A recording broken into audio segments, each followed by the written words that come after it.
होली अष्टमी की कहानी। एक साहूकार था, उसके 7 बेटे, 7 बहुएं और एक बेटी थी। एक दिन सातों बहुएं और बेटी मिट्टी खोदने के लिए गईं। मिट्टी खोदते खोदते ननंद ने गलती से स्याऊ माता का घर खोद दिया। इससे स्याऊ माता के अंडे टूट गए और बच्चे मर गए। स्याऊ माता ने जब अपने घर व बच्चों की दुर्दशा देखी तो क्रोधित हो ननंद से बोली, तुमने मेरे बच्चों को कुचला है, मैं तेरी कोख बांध दूंगी। स्याऊ माता को क्रोधित देखकर ननंद अपनी भाभियों से बोली, मेरी जगह तुम अपनी कोख बनवा लो। 6 भाभियों ने तो मना कर दिया, पर छोटी भाभी ने सोचा अपनी कोख नहीं बनवाएंगे तो सासू माँ नाराज हो जाएंगी। छोटी भाभी ने अपनी कोख बनवा ली, जिससे उसके बच्चे होते और सोई साते के दिन मर जाते। एक दिन उसने पंडित जी को बुलाकर पूछा, ये कैसा दोष है कि मेरे बच्चे होते ही मर जाते हैं।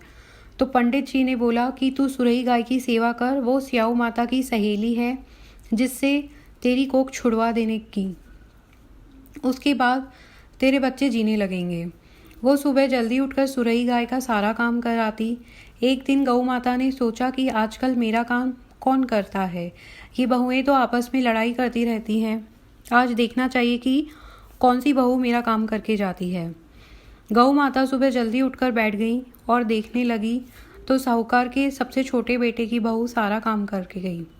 गौ माता ने बहू से पूछा कि तुझे क्या चाहिए जो तू मेरा इतना काम कर रही है। तो वो बोली, मुझे वचन दे।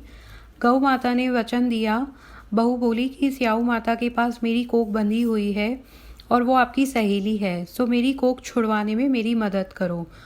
गौ माता बहू को 7 समुंदर पार अपनी सहेली के पास ले जाने लगी। रास्ते में धूप थी तो दोनों एक पेड़ के नीचे बैठ गईं। थोड़ी देर में वहां एक सांप आया। पेड़ के ऊपर गरुड़ पंखनी के बच्चे थे जिनको सांप डसने लगा। साहूकार की बहू ने देख लिया और सांप को मारकर ढाल के नीचे रख दिया। गरुड़ पंखनी आई, आकर साहूकार की बहू को चोंच मारने लगी। बहू बोली, मैंने तेरे बच्चों को नहीं मारा, यह सांप ने मारा है, मैंने तो उसे बचाया है।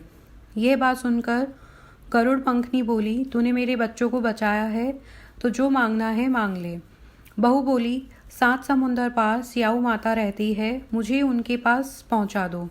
गरुड़ पंखनी अपनी पीठ पर बैठाकर दोनों को स्याऊ माता के पास पहुंचा देती है। स्याऊ माता गौ माता को देखकर बहुत खुश होती है और बोलती है, बहन आओ, बहुत दिनों बाद आई हो। मेरे सिर में जुएं पड़ गई है तो उसे निकाल दो। गौ माता बोली, मेरे साथ में जो आई हैं उससे निकलवा ले। साहूकार की बहू ने स्याऊ माता की सर की जुओं को निकाल दिया। तब स्याऊ माता बोली, मेरी तूने बहुत भलाई करी है, जा तेरे 7 बेटे होंगे।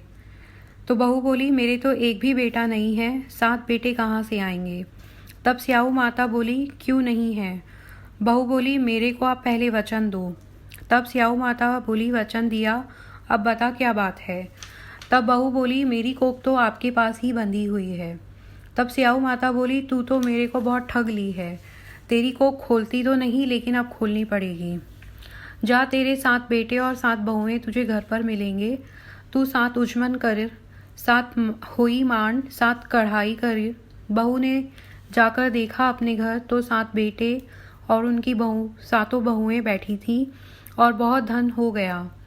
जब बहू ने 7 होई दीवार पर, कोई मटका पर, कोई 7 उजमन किया और 7 कढ़ाई करी। उसके बाद देवर जेठानी बोले, जल्दी पूजा कर लो, नहीं तो सरदोई रोने लग जाएगी। थोड़ी देर बाद अपने बेटे से बोला, देख कर आ, सरदोई रोई क्यों नहीं। वो आकर बोला कि चाची के यहाँ होई मंडी हुई है, खूब उजमन हो रहे हैं। तब देवरानी जेठानी दौड़ दौड़ के गए, देखे तो बहू कोख छुड़ा कर ले आई है। सबने पूछा, कोख कैसे छुड़ाई। तब छोटी बहू बोली, तुम कोई भी अपनी कोख नहीं बनवा रहे थे, मैं छोटी सी सो बनवा ली। स्याऊ माता ने दया कर मेरी कोख खोल दी है। स्याऊ माता जैसे साहूकार की छोटी बहू की कोख खोली, वैसे ही सबकी खोलना कहता सुनता ने हुनकारा भरता ने सारे परिवार की लाज रखना। होली अष्टमी की दूसरी कहानी। एक दिन ननंद भाभी मिट्टी खोदने के लिए गईं। मिट्टी खोदते खोदते ननंद ने गलती से स्याऊ माता का घर खोद दिया। इससे स्याऊ माता के अंडे टूट गए, वे बच्चे कुचल गए।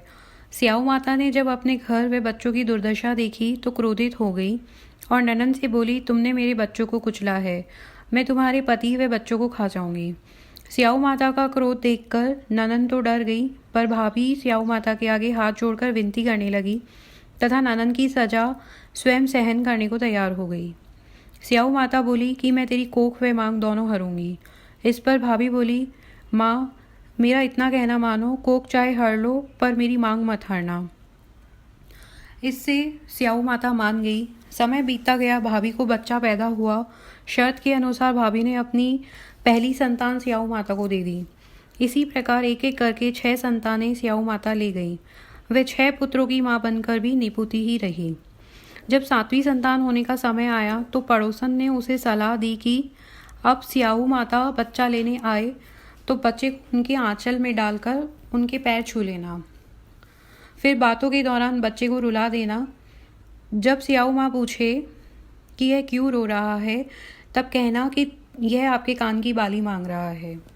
माता बाली देकर जाने लगे तो फिर पाँव छू लेना। यदि वे पुत्रवती होने का आशीर्वाद दे तो बच्चे को मत ले जाने देना। जब 7वीं संतान हुई, स्याऊ माता उसे लेने के लिए आई। पड़ोसन की बताई विधि से उसने बच्चे को स्याऊ माता के आंचल में डाल दिया।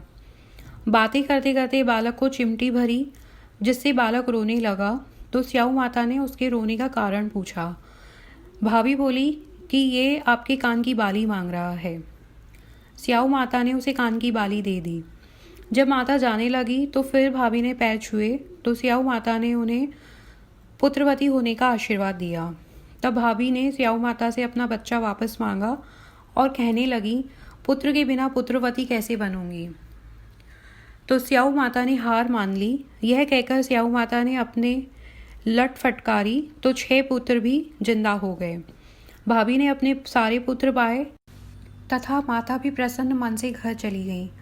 जैसे ही माता भाभी के ऊपर प्रसन्न हुई, वैसे ही सब पर प्रसन्न रहे और सब पर आशीर्वाद बना रहे।